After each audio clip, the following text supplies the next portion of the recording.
Are we going? Yeah, we're going. Oh, wait. Oh. Hey, Donna Kay just cracked a funny. It's pretty funny, too. We laughed. We all laughed except Sarah. Sarah didn't laugh. Donna and I enjoyed it. It was a good laugh. She asked me if I'm a little bit upset here. In a turmoil. Donna asked me if I needed to have a cigarette.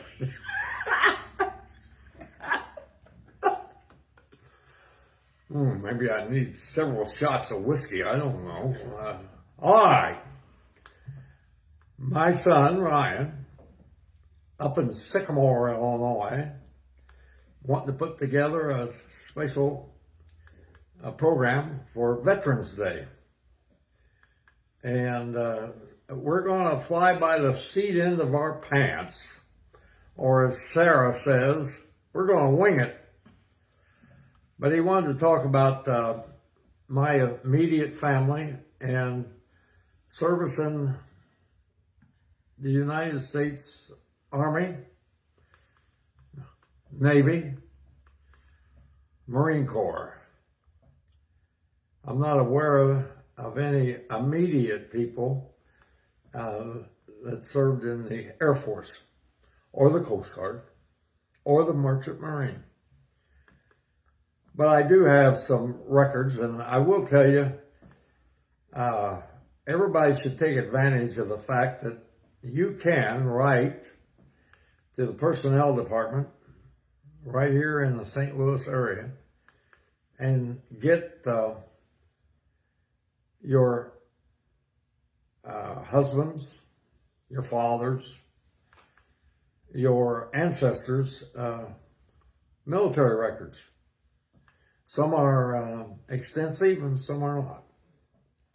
But just so I get this kind of out of the way, one day at school I was playing with my computer and I looked up soldiers and sailors, United States service records. And there was 127 men from Indiana named Hilligoss who served in the American Civil War fighting for the Union. In Illinois, I think that number was about 30. We hadn't moved west yet. But the first record I have is my grandfather Cook, Ed Cook, from Humboldt, Illinois. He joined the service at the age of 28 in July of 1917. And since he was advanced age of 28, they assigned him to the United States Army Ambulance Service. And that was his job over in France. And I don't think he ever made it to Germany. But he was an ambulance driver, and his ambulance was a Model A Ford.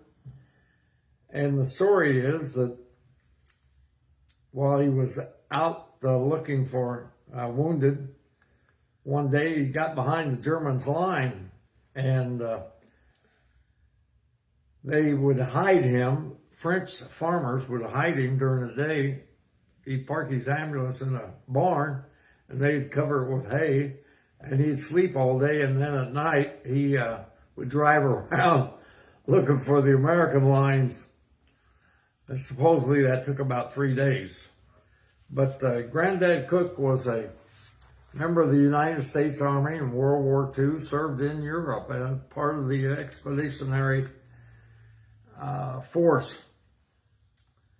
At the conclusion of the war in April of 1919, he got out. But the copy itself is not very well. He took part in 3 major engagements in France, Alsace-Marne, and from then on it becomes Aragon He was at Aragon. I thought he was at Bayou Woods, but it doesn't, I can't find that on there. It said that he was discharged. He had good character. There would be some people that would disavow that, but of the remnants that my mother made sure that I got, here's his shoulder patch. It's a rooster. Outside of that, I know nothing. World War I was the first war that the United States participated in, and that each soldier was issued dog tags. Now, some people did have metal dog tags in the Civil War and in the Spanish-American War, but they bought them themselves. This here has very little information. It's got grandfather's name, the fact that he's in the ambulance, the Army Ambulance Service, and his number. I could read the number a while ago. Right now, I'm having difficulty. His number was 9196. 9196. That's my grandfather Cook. He returned back. It says here that he was not a marksman. He was not tested, and he wasn't part of the cavalry. He was never mounted, it said.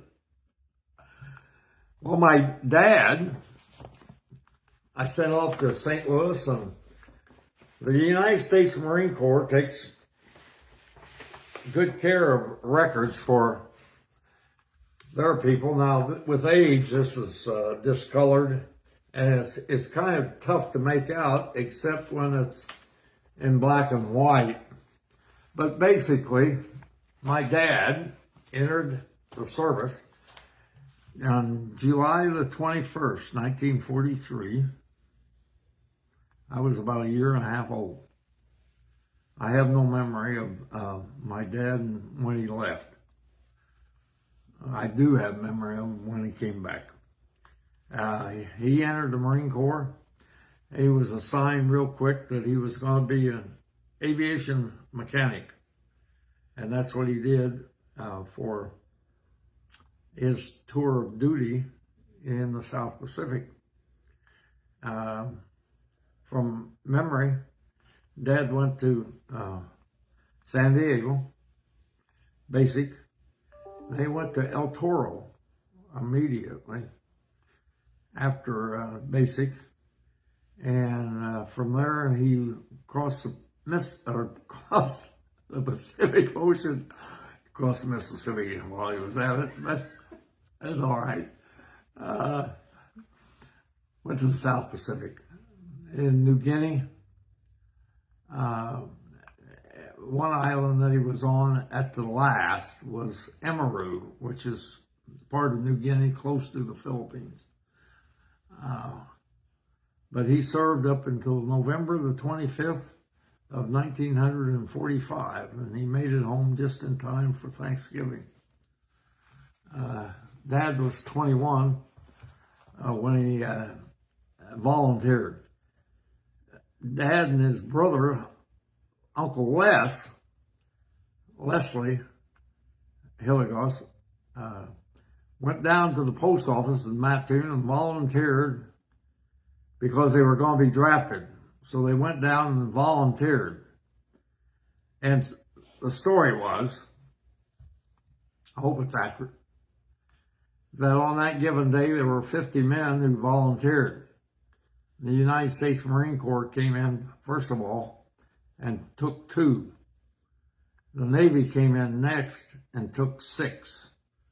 And then the Army came in and took the balance of those people that were left. But Uncle Les served in the Navy, in the Pacific, and he was off of Japan there at the last of the war, and kamikaze pilots, planes, were their biggest danger. Both men returned home to Humboldt. Uncle Les got home after Dad did. And then, during the Korean War, oh, I forgot to show you my pictures. My wife one day went to a garage sale and picked up one. It's pretty neat. It's old. That's just an artist's conception of an American doughboy. World War I, but this is actually a picture of my grandfather Cook in uniform. He was inducted up at Urbana, Illinois, and I imagine this is at an early camp, and it may have been on the campus of the U of I. Who knows? I don't know. My dad, in his dress blues, I rented these uniforms. Dad never had a uniform this fancy. This globe and eagle anchor was supposedly gold. I meant to bring something that Dad put together that he made himself. Looks like a Indian belt buckle. He was an electrician, but he copied something that the Navajo would do. I wish I had brought it. And this is my Uncle Herman, who during the Korean War took basic at Fort Leonard Wood. Incidentally, these three guys are all from Humboldt. This here is Dick Portman, who married my cousin Peggy, my Uncle Herman. And I believe this is a guy named Lawrence Moore, who around Humboldt, he was known as Punk Moore. I think that's who it was. Well, Uncle Herman was sent out to Fort Sill, Oklahoma, where he was in the artillery. And one of the things he did was he did do some training with Atomic Annie, a cannon that would have, they had to buy more land out of Cache, Oklahoma, so they could utilize Atomic Annie. It had a longer range than the normal artillery. But when his unit shipped out, Uncle Herman was in the hospital, and he didn't get shipped to Korea. And he was sent to Fort Hood, where he was in communications, telephone lines. And he used that training in civilian life as an electrician. His first job once he came back from the Army was Illinois Communications out of Mattoon, Illinois. He worked on the telephone. I have other relatives who served. My cousin, Kenny, was in the Navy during Vietnam, served in the South China Sea. I have Donnie, who was son of Herman, was in the United States Navy and retired as a Naval Reserve. Presently, his son, Clint, is a major in the United States Army Reserve, and he does do tours in foreign lands. And my last cousins that served, I know that Steve, Uncle Paul's son, and Scott both went to Vietnam to serve. They had a brother named Russell who served in the United States Army. And I'm not sure about Frank. I've been waiting for a message here from my cousin, Becky. And of all days, she's not on Facebook like she would normally be. Here's when I needed her. She's not available. So on Veterans Day, that was the contributions that I'm aware of, and off the seat end of my pants, I can come up with. So I hope that Ryan finds this beneficial, and everybody salute the veterans. We thank them for their service.